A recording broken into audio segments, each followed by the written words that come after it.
Pozdrav svima, danas je 18.6.2016. Prošlo je točno 8 mjeseci na Rakutanu.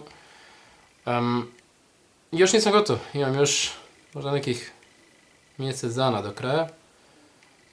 No nema veze, idemo dalje polako, ali sigurno. Ovaj tjedan je bio jako dobar.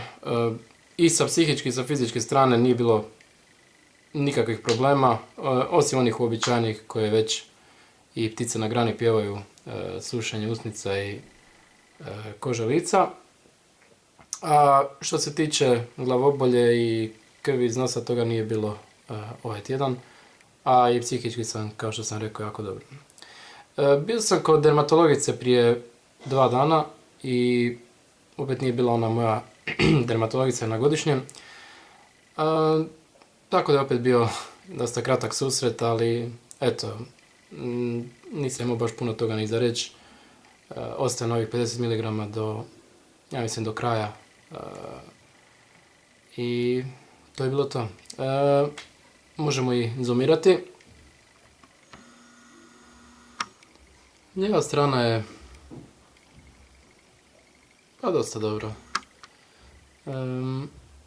Možda čak i bolja nešto nego prošli tjedan. Desna strana je isto tako ok. Nos, čelo i brada su standardni.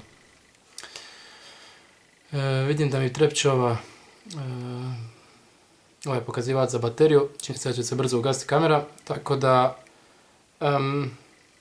to je bilo to. Vidimo se za tjedan dan. Pozdrav!